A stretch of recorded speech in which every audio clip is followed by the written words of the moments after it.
Thursday, 14th November saw another disgraceful page added to the history of the PSNI after they brutally attacked and injured a number of student activists at the protest organised by QUB Palestine Assembly. This resulted in the arrest of 4 activists, including 2 members of the Connolly YouthMovement. The protesters were peacefully demonstrating at their own university, Queen's University Belfast, against the arrival of Hillary Clinton and the presence of representatives from Lockheed Martin. Nearly every time Clinton has visited QUB, she has been met with protest and opposition. The activist demands were clear.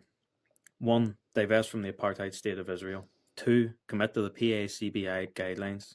3. Remove Hillary Clinton as Chancellor. 4. Remove war profiteers from the Chief Executives Club. One of those arrested said, quote, "We were to access the lawn and place a large Palestinian flag along it, as we've done before. This time, however, the RUC breached their own perimeter with batons drawn, brutally tackling and arresting myself and another student.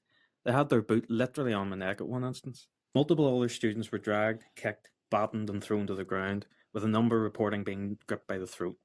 This narrative has been ignored by mainstream media such as the BBC and Irish Times, who have uncritically parroted the PSNI's version of events. The South Belfast commander of the PSNI said, quote, "What was experienced yesterday cannot be described as peaceful in nature, and indeed this is the case as evidenced by the brutality of her own officers." After the arrest, the PSNI continued to escalate matters by forcing students against the perimeter wall of the university, with batons and boots reportedly being used. Students were vocal in their opposition to the police and in their support for those arrested. As the police dragged the arrested students into vans, they cleared the way with batons, injuring more protesters, with one stating that he was kneed in the groin. Amidst this, further arrests continued, with one activist being dragged by his ankles in the process. Once again, official media reports would suggest that it was the heavily armoured and armed PSNI who were injured. See for yourself in the footage and make up your own mind what really happened. A 4th activist in his 50s who was present was also arrested. The initial charges against these activists were supposedly aggravated trespass. We ask, how can students trespass in their own university? What aggravation was there? The only escalation came from the PSNI. As appalling as the brutality of the police was, it is not at all shocking. The PSNI themselves are also complicit in the Zionist occupation of Palestine and cooperate on the development of surveillance technology which is used in Zionist settlements through Project Roxanne. The response of QUB has been just as shameful, with the university denouncing the activists and saying they are, quote, "disappointed at the action of this small number of protesters and condemn their behaviour, whilst having the gall to claim that they have, quote, led the way in response to the ongoing conflict in the Middle East." Thankfully, the staff and the University College Union have a conscience and describe the PSNI's conduct as, quote, "provocative policing behaviour."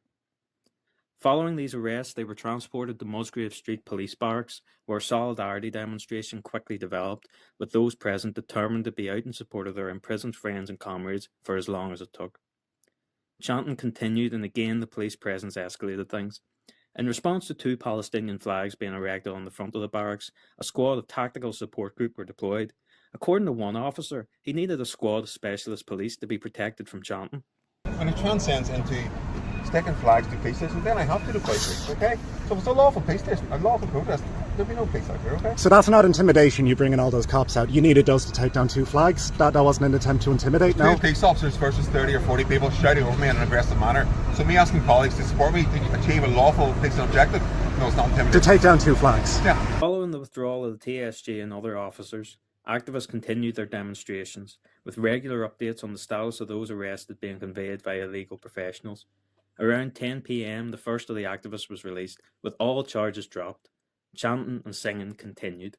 Armoured cars and tanks and guns came to take away our sons, but every man must stand behind the men behind the wire. Roughly an hour after the first release, the 3 students were released to a warm reception and cheers.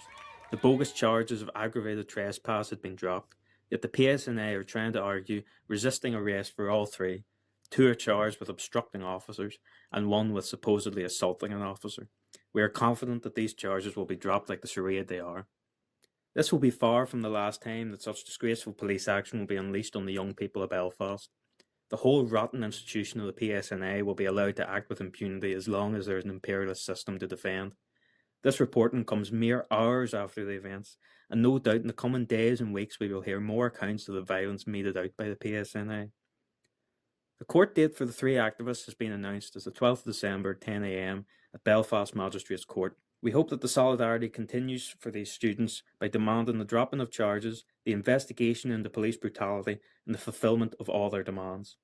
The CYM support all those arrested, including our 2 members, and will not be deterred from any action in support of a free Palestine. They will be in there for Palestine, so get out there for them.